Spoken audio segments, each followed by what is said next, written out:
Welcome to a holiday edition of the West Block, where we'll take a look at a fictional political show that often seems to be ripped from real headlines. I'm Mercedes Stevenson. The West Block starts now. I think it will continue to be a love letter, really, to the people who are safeguarding our institutions, armed with an iPhone and a stack of business cards and going out trying to end wars. The Diplomat is a fictional TV show that blurs the lines between art and diplomacy. It delves into the drama and international intrigue of diplomatic life. Today, one of the show's writers gives us a behind-the-scenes scoop on the characters and the plot.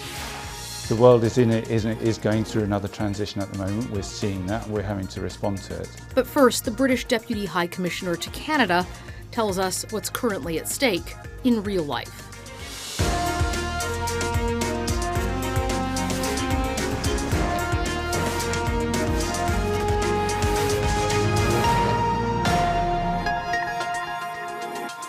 The opening of the noteworthy new British High Commission building in Ottawa underlines the significant and historic ties that country has here. The relationship between Canada and the United Kingdom is one of the oldest and strongest both countries hold. If the house is on fire, you gotta tell me. The house is on fire. The popular television series The Diplomat dives into another unique UK relationship, that with the US. The real U.S. Embassy in London was just one of the authentic locations used to film The Diplomat, helping to give the show a feeling of authenticity. But how much does art really imitate diplomatic life? We sat down with the very real British Deputy High Commissioner to Canada, David Prodger. Dave, thank you so much for sitting down with us today to talk about The Diplomat and international affairs. I know something on certainly a lot of folks' minds these days. Absolutely, and a real pleasure. I have to ask, as a real-life diplomat, what you thought of the show. I loved it. It was great. It was great for a number of reasons. It was nice to see what we do day in, day out, sort of given the limelight a bit, because there are a lot of misconceptions about how we go about diplomacy and why we do it. So it was nice to have a light shone on that.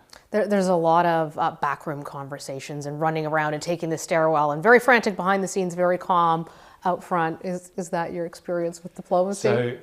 So I've been a deputy head of mission twice now. So I empathised with the DCM who had this sort of slightly suppressed air of panic around him quite a lot of the time. So that was, I think, a lot of those little vignettes were very, very true to real life. And the other bit was you're dealing with big issues and you've got to deal with them quickly as well. So that whole interchange between what you're doing at post and how you're relaying that back to capitals, again, that felt really real. How is it with navigating with your allies? I mean, obviously Canada, close ally, US, a close ally. This series focuses mostly on the American-British relationship, which is special, just as the Canadian and British relationship is. How realistic was that portrayal? So I think the essence of it was pretty good. You know, we talk to each other a lot at all levels. So whether it's on the day-to-day policy side, whether it's between our respective missions and our headquarters. So we would expect to see our allies in and out of the Foreign Office the whole time. I wonder what the private offices are doing, because I don't think we get quite that immediate access to the Foreign Secretary, or likewise, I'm not sure I could walk into Melanie Joly's office here. But I think that the essence of it felt good. I mean, we're dealing with these things day in, day out. Those relationships are actually key, and we spend a lot of time trying to get them in the right place. How complicated is it to operate now, where you have your own domestic interests, you have change of governments in so many countries as incumbents are being voted out? It happened in the UK, it happened in the US, we have an election coming up here in Canada. How do you navigate that environment?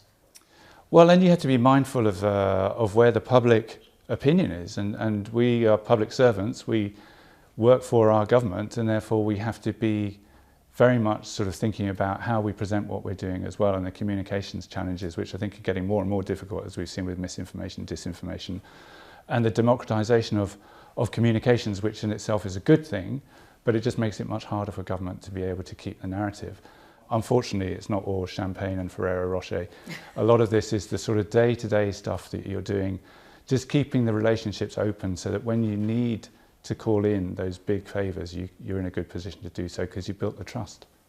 The show touched quite a bit on security, and of course we have a war in the Middle East, we have a war in Europe, which we're waiting to see how the president-elect will choose to influence that. We have China sailing in the Pacific and claiming areas that Britain and Canada consider to be international waters. Does it feel like things are a little bit more on edge than they were at other times in your career? I think things are always on edge. I think we have if you look back 10 years, we had Iraq, we have Afghanistan, we had 9/11 before that. Before we had, the falling apart of the Soviet Union and the Iron Curtain coming down. We had genocide in Europe. So I think if you look back in the span of the last 30, 40 years, or the time that I've been doing this job, the last 20, 25 years, there's always been those big geopolitical questions. It's just they're changing at the moment. And I think what we're seeing is the global geopolitics is struggling to realign itself, and I think that's something we're working really hard to do. And that's why the set pieces, if you like, the summitry that we're going through, where you have the global leaders meeting, we shouldn't underestimate how important that is. The COP meetings on climate, the G7, the G20, these are really, really important because this is where you get that business done. And so we're always trying to realign ourselves and reassert what our values are and how we articulate those to our partners. So I think, yes, the world is going through another transition at the moment. We're seeing that and we're having to respond to it. But I think the Western democracies and UK, Canada, UK, US are really well placed to do that. Of course, we are a Five Eyes country. We're part of the Commonwealth. We're very close to the United Kingdom. Where would you like to see that relationship go, and what do you see as sort of the challenges that it's facing right now? That relationship, I think, is becoming more important for a number of reasons. Firstly, I think we're becoming much more confident in how we talk about that relationship between Five Eyes and how we use our intelligence. Five Eyes is one of the oldest and most successful important intelligence alliances there is. It saves lives every day, both in our own countries and in other countries. So, we can't downplay that. More importantly, I think that kind of cooperation is becoming ever more essential as we look at the challenge we've got, both security-wise and then economically. I found the relationship that the United Kingdom Foreign Service and intelligence services have with the public really interesting. It's very forward-facing. And you've pioneered a lot of communication, whether it's on Twitter or your websites, that was very direct in telling people what the threats are, what's going on, what's being done about them, obviously in ways that protect classified information. And I know that the Canadian government was watching that closely, and a lot of Canadian journalists were criticizing the Canadian government, saying, look, if the UK can put this stuff out there. I'm curious to know about the decision-making around that and how that helps to counter misinformation or disinformation by having that kind of transparency with your population. Well, I think our media environment's really helped in this. I mean, things like BBC Verify have actually, there is such a role for quality journalism now. I think you cannot underestimate how important that is. I think for us as government, we're always, and the show does this really well actually, it shows us looking for the truth and looking for the facts. And that's what we do, that's why we're here. We've got to sort out the truth from the fiction. In the UK, we've had a history of being confronted with really unpleasant acts of violence and terrorism.